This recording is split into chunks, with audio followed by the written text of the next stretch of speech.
Okay po. Thank you for the insights, ma'am, and the knowledge po na share niyo po sa amin tonight. Ayan, napakadami po naming natutunan. And hoping yung ating din po kasama dito sa ating webinar is ganun din po. No? And let me share my key takeaway po, no, dun sa Mm. nalaman ko po for our seminar bago natin i-open yung forum para sa ating mga uh, participants for this webinar. No? Sabi kasi ni ma'am kanina, the anxiety motivates us to prepare and practice. O nga po, no, na-realize ko din na yung anxiety leads us to do something to make us comfortable sa isang bagay. No? Kasi yung anxiety, piniprepare niya tayo para maging comfortable tayo dun sa isang sitwasyon na itaturn natin yung takot natin or anxiety natin, yung pagiging aligaga natin sa isang bagay na alam natin na kaya natin. Sabi nga po ni Oprah Winfrey, you can have it, the anxiety, but you just can't have it all at once. Okay? Isa-isa lang dapat. Na wag nating punuin yung sarili natin at pagsabay-sabayin. Okay, baka kasi kapag nagsabay-sabayan, baka sumabog tayo, di natin kayanin. Okay, so kaya maganda na meron po tayo ganitong mga webinar rather, para malaman natin ano-ano ba ang mga dapat nating gawin. Okay, so yan, yun lang. Na-share ko lang naman po. Okay, so for this time, ayan, open na po natin ang forum. Baka po may gustong mag-raise ng questions ng kanilang insight about anxiety para masagot po tayo ng ating speaker. Pwede po kayong mag-raise ng hand and pwede po kayong mag-comment sa ating comment section. Pwede din po kayong mag-open mic para marinig naman po namin kayo. Ayan. Yung learnings, yes, yung mga natutunan po nyo po para sa ginawa po nating webinar. Ayan. Okay po, you may open your uh, microphone or camera po para marinig po tayo. Or kung nahihiya po kayo, ayan. Kung nahihiya po kayo, pwede po kayong mag-comment. Ayan. Miss Mary Ann Raffles, may question na po dito sa comment section. Sabi ni Mr. Jet, how to overcome burnout po ba? Ayan. Okay. Burnout, parang palito ng posporo. Pag maliit lang yung ulo ng posporo, pag kiniskis mo siya dun sa box, mabilis siyang maubos. So the question is,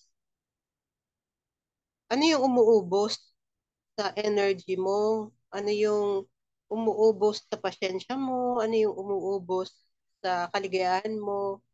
In short, meron kasing sobra, kaya na-burnout.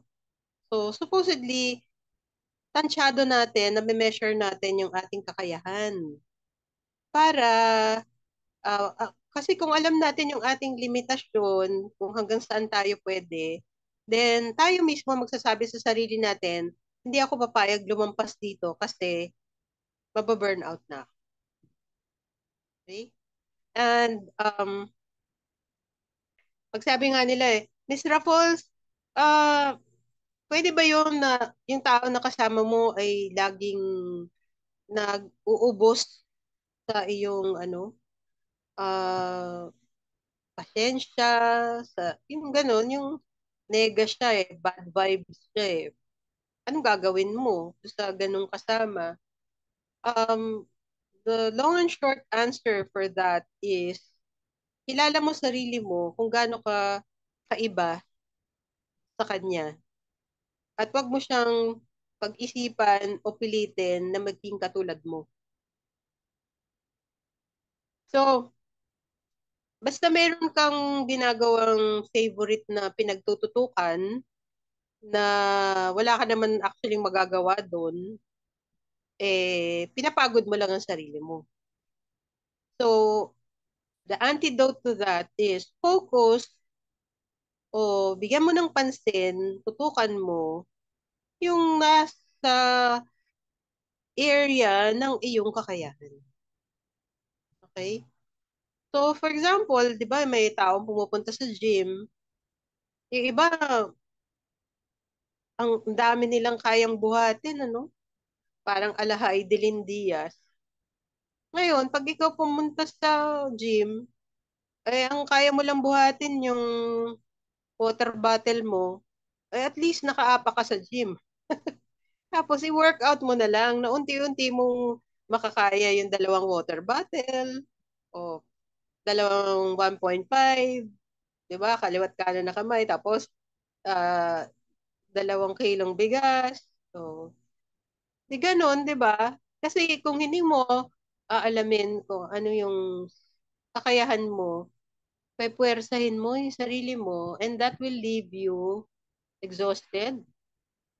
And when you're exhausted and you have no power over it, then you have the tendency to give up. Kaya, yung pagmamahal sa sarili ay hindi kalabisan. It's actually pag-aalaga ng sarili. So, if other people are negative towards you, then, kasi negative sila eh. No? Kumbaga, may taong pulbos, meron namang taong uling. So, kaya kailangan, alam mo na pag uling, eh, mamamarkahan ka ng itim. Pero pag nasobrahan naman yung puti, eh, magmumukha ka namang espasol, no? Parang, parang kang mukhang ghost. So, kailangan ano lang, timpla, timpla-timpla lang. Um, so, anxiety disorder is something that you have to uh, ask a mental health practitioner to help you with it. Okay?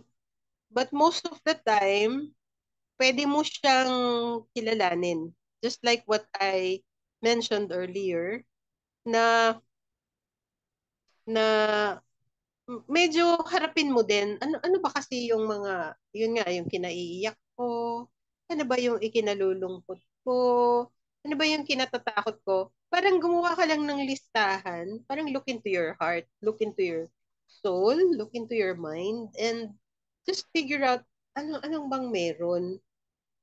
Kung napakarami niyan, yun na, imbestigahan mo. Alin ba dyan yung dapat mo nang bitawan na. Eh kasi mahal na mahal ko siya eh. O ano nangyari? Hindi na kami. Kailan? 12 years ago. Isa 12 years. Eh kasi nagagalit ako. Marinig ko lang yung pangalan, no, kaboses lang, kamukha. Galit ako. O, eh, bakit ka ba nagalit? Eh kasi dahil sa kanya, nawalan ako ng girlfriend. Nawalan ako ng boyfriend. Para, ah, ilang milyon, ilang bilyon tao sa mundo.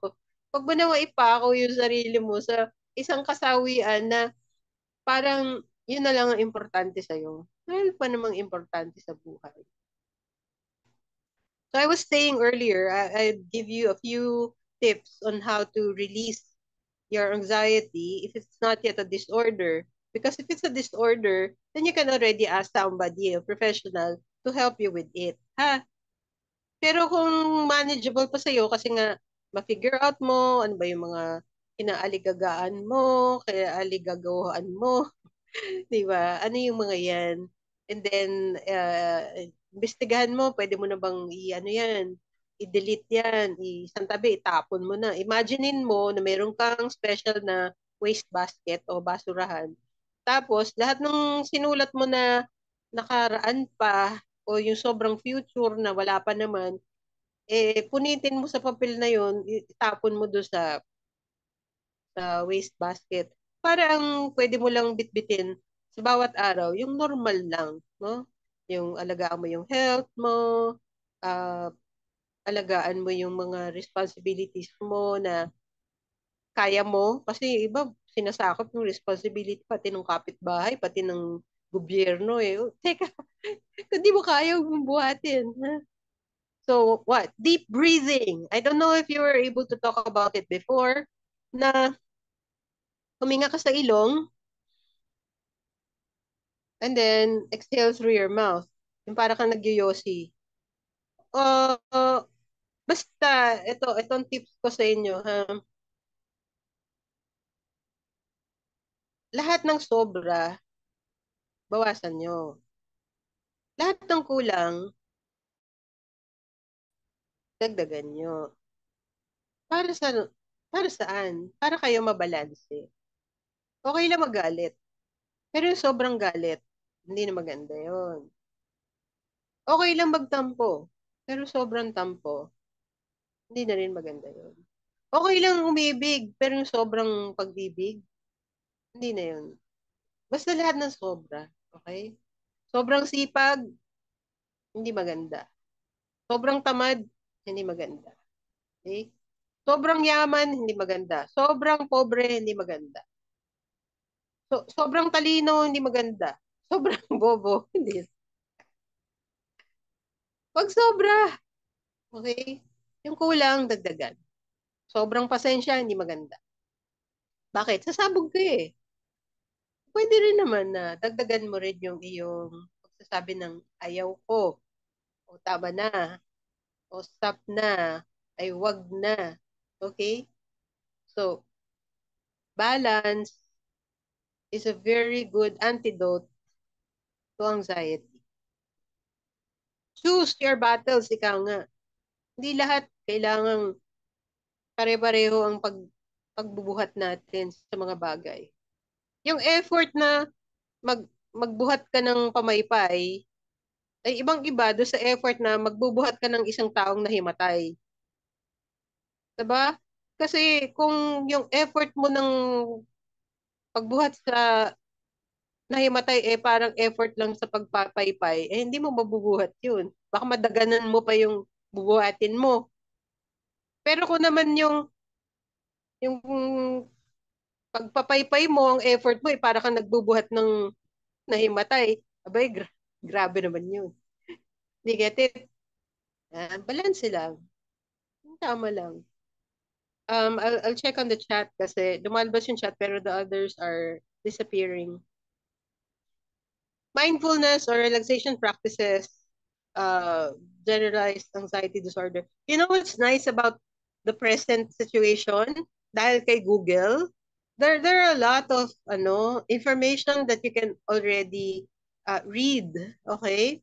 And to make it more workable for you, then pagka alam mo na yung buhay mo medyo tumatagilid kasi parang may sumusobra ka na, then that's the time you can already ask for additional professional help. Okay? Yes, you have to say no. Kaya nga may salitang no.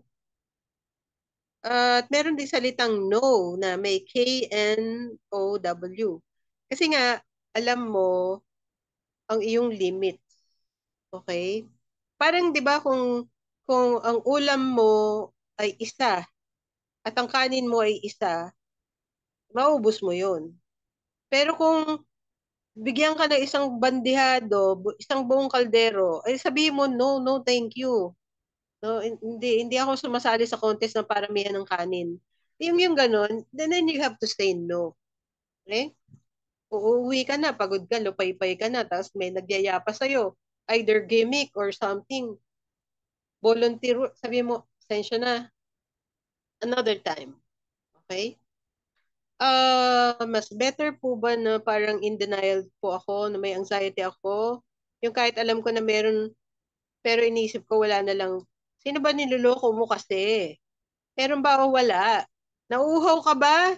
O hindi ka nauuhaw? Ba't kunyari hindi ka nauuhaw? Kung gusto mo na uminom. Yung ganon, kaya nga, mahalaga na investigate natin. Ano ba talaga? Ano bang meron? Mahal ko ba siya? Hindi ko mahal. Medyo medyo malabo. Linawin mo. Ah, naintindihan mo ba yung question sa ire-report mo sa school? Medyo, linawin mo. Ganon, no? Bakit ka magde-deny? Habol-habulin ka rin naman ng katotohanan, diba? Sana po by next webinar natin maituro po mga techniques on how to minimize or control panic attacks. Or control, okay. So if you have access to Wi-Fi and you can Google for yourself already, ang daming techniques ang number one is you really have to face ano ba yung nakakapagpa-alala sa'yo. Ano ba yung nakakapagbigay ng takot sa'yo? Kasi pag nalaman mo na yan, it's like checking on your physical body, di ba? Kung nakita mo marumi yung mukha mo, eh bakit ang huhugasan mo kamay mo? Eh di yung mukha mong linisin mo. Ngayon, kung malinis na yung mukha mo, ang marumi paa mo, eh bakit yung kamay mo pa rin ang linis? Yung ganun, you can actually, from the top of your head down to the soles of your feet, from outside of yourself and inside yourself, check mo yan how you are. Okay? So, paano po ito pagkatakot ko sa lahat ng bagay alisin sa sistema ko araw-araw na lang kasi kabantay ako sa puso ko kasi natakot ako na baka ano mangyari sa akin pero po ECG ko normal naman. Araw-araw na lang talaga wala ako sa konsentrasyon, di makafocus na parating walang gana. Na favorite mo na nga kasi siguro yung ano, lista mo lang kasi kung ano. And you get yourself mental health practitioner para matulungan ka na masort yan. Okay? Pasalamat ka na yung puso mo, yung physical na puso mo ay malusog. Ibig sabihin, nandun sa dami ng iniisip mo na pwede mo nang imbestigahan ano yung mga naisip mo, tapos pwede mo nang itapon yung mga hindi na kailangang isipin o hindi pa kailangang isipin para makapag-focus ka lang dun sa here and now. Yes, definitely. Kasi yung anxiety nga normal siya. Kasi kung wala kang anxiety, di tatawid ka na lang ng karsada, hindi ka titingin sa kaliwa, sa kanan. 'Di ba? Kasi parang hindi ka naman takot na tamaan ng sasakyan eh. So kailangan meron ka, wala, tatawid na ba ako? Teka, andyan pa parating, 'di ba? Ganon. Okay. So there. Pag normal yung anxiety mo, ikaw yung doktor mo. Isulat mo lang kasi. Saan ba ako na ninenervyos? Saan ba ako nag-aalala? Saan ba ako ano ba yung mga bagay na ikinatatakot ko? Tinatakot ko yung sarili ko. Ganun. Nyari, pupunta ka sa party, tapos sabihin mo, paano kung yung suot ko, suot din ng iba? Parang, ha? Wala ka pa nga sa party. May anxiety ka na. Kasi baka yung nabili ko, pareho kami ng suot. Ano naman? Kaysa naman pumunta ka doon, wala kang suot para wala kang kapareho. O di ba, mas nakakatakot yun. I'm trying to put in some, um, how do you call it? Parang mga thoughts na don't stay stuck. Ano po yung comorbidity ng anxiety disorder? Maghahanap ka pa ng comorbidity, yung anxiety, sufficient na. Wag mo nang dagdagan.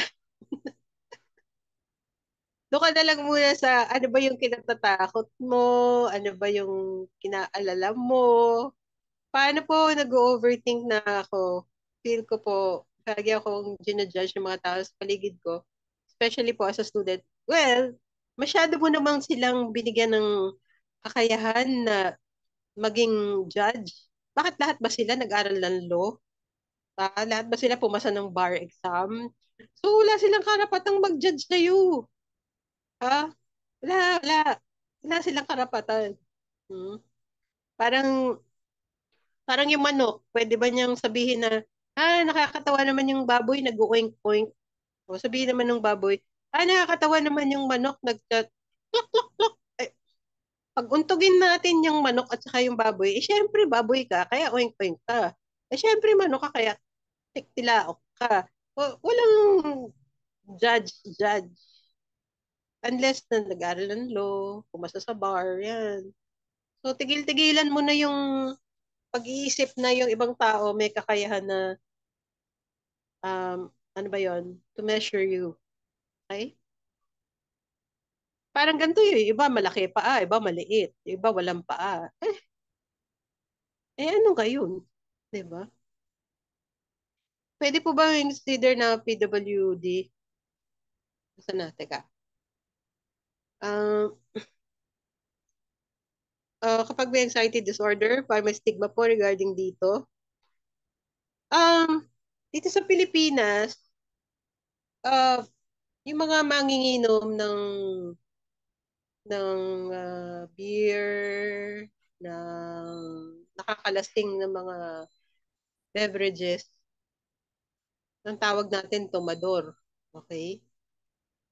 Pero sa ibang bansa, ang tawag doon alcoholic. Okay?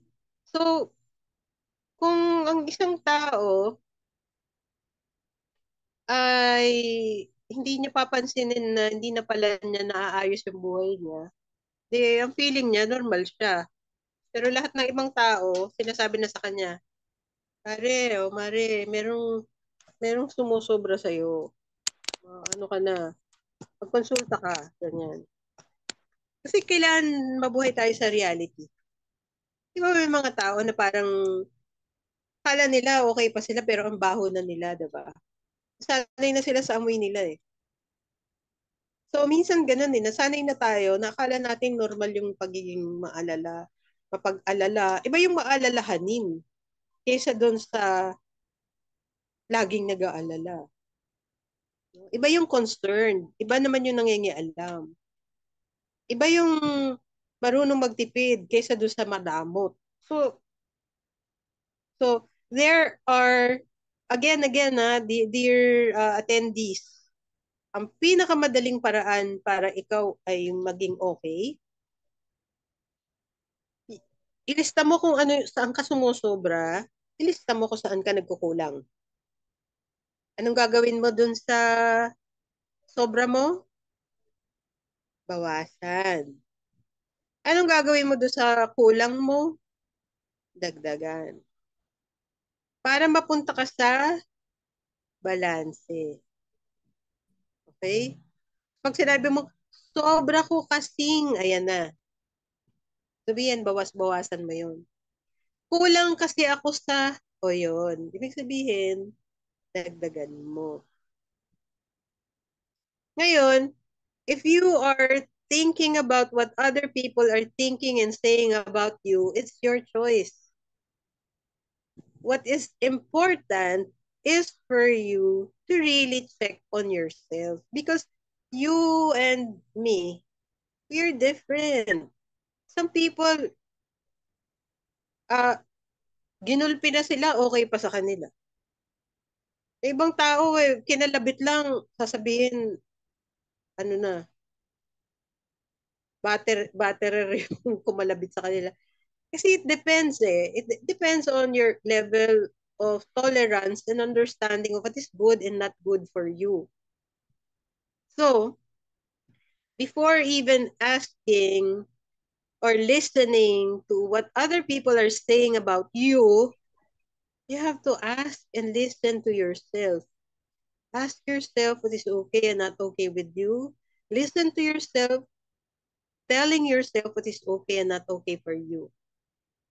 And that's where you can make the necessary adjustments, the necessary changes. Okay, so if people are always saying it's all in your head, probably because you keep on repeating the same thing and you're not actually dealing with it by just talking about it. Pero what are you doing about it? Kaya sabihin, alam mo, puyat ako eh. Alam mo, hindi ako nakakatulog eh. Hindi ako nakakakain. So, ang tanong, anong ginagawa mo? Kasi answers that are not going to come from other people, especially those who are not actually able to experience what you're experiencing.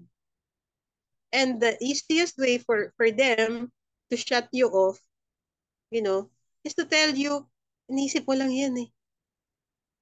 Kunyari, namatayan ng isang tao, o iniwan, or napabayaan.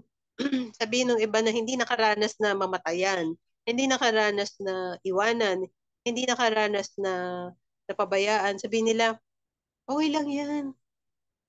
Okay lang yan, lilipas din yan. Or, sila naman yung sobrang mayat-maya namamatayan sila, mayat-maya iniiwan sila, mayat-maya pinabayaan sila, sabihin na, ako nga eh. O, di ba? So it's either they will underestimate what you're saying, or they will overestimate what you're saying. Why? Precisely because they are not who you are. So instead of listening to all the other voices coming from different people who actually don't know where you're coming from, no? Alam nila kung saan ka nakatira, pero ibig sabihin, they don't know where you're coming from. Ano yung karanasan mo? Bakit naman sila magkakaroon ng paghusga? So, if they start talking over your head, then just gusto nilang sabihin yun, edi, but it's not for you. Hindi lahat ng sinasabi sa atin ng mga tao ay kailangan nating hulihin at itago sa ating isip at puso. Di ba? Kunyari, may allergy ka sa hipon, tapos binigyan ka ng ulam na hipon, eh hindi dahil binigay sa'yo, tatanggapin mo. Alam mo, allergic ka dun eh. Sabi mo, sige, ilagay mo lang dyan. Sabi, o kainin mo ah. Hindi, basta ilagay mo lang dyan. Hindi mo naman kailangan ipaliwanag. Kasi meron akong allergy sa hipon eh. Noon nga, muntik na ako mamatay. Parang, ha? Hindi ba sila interesado dun eh. So whatever is offered to us, whether using words, actions, or whatever, we have the right not to accept. We have the right to say, dyan lang muna. Huwag nating pe-personalin. Okay? Hindi lahat ng damit na ibibigay sa'yo, isusuot mo. Tingnan mo muna, gusto ko ba yung kulay? Tama ba yung size? Nasa tamang okasyon. So, hindi lahat ng binibigay sa atin, tatanggapin. Binibigay kasi yun ang kaya nila ibigay. So, binigay nila, pero it does not mean na tanggapin mo. Pwede mo siyang tanggihan. Okay? And, alam nyo, mga participants sa webinar na to, mahalaga talaga yung kumikilos. Okay? So, yung iba, hindi alam ko paano mag-exercise. Tumalon-talon lang kayo sa lugar eh, no? Bending-bending ka lang dyan, maglakad-lakad ka lang, di ba? Pag twist-twist ka lang, ilagay mo yung music na nakaka-induct para sa'yo. Kasi pag gumagalaw-galaw ka, nai-induce yung hormones na makakapagpasaya. Yung chemicals, sorry. Yung chemicals na makakapagpasaya sa atin. Minom kang tubig. Kasi baka mamaya, uhaw ka na pala. Eh, yung utak natin, kailangan na ng tubig eh. Kasi electricity yan eh. Kailangan conductor water. Oxygen. Kailangan ka huminga. Magbuntong hininga. Ay, yung mga ganyan. Naku, libre lang yun. Dami-damihan mo. O, wag naman sa harap ng tao. Medyo marap-harap ka naman sa halaman. Hindi, basta bigla ka nalang hihingang malalim. Akala nung kausap mo, siya yung problema mo. Yung pala, may naisip ka lang. So, stretching. Okay. Ano, galaw-galaw, galaw-galaw, sayaw, sayaw, sayaw, sayaw, talon, talon, talon, talon. Okay na yun. Inom ng tubig. Hingang malalim. So, matulog ng nasa tamang oras. Kung sanay ka mapuyat, sabi mo sa sarili mo, oy, hindi maganda yung puyat. Papahinga tayo. Again, pag marami kang laman sa isip mo, isulat mo. Para sa ganun, sabi mo sa utak mo, ayan, naisulat ko na lahat-lahat-lahat. Okay. Bukas pagising natin, basahin natin uli. Kaysa yung matutulog ka na lang, review-review ka pa. Kasi nung malita ko, ganito. Kasi yung kapitbahay namin sinabi to. Kasi yung opportunity ganito nawala. Kasi ganito. Umaga na, wala ka pang tulog. Okay? So, pwedeng mahalin ng sarili, libre lang yun.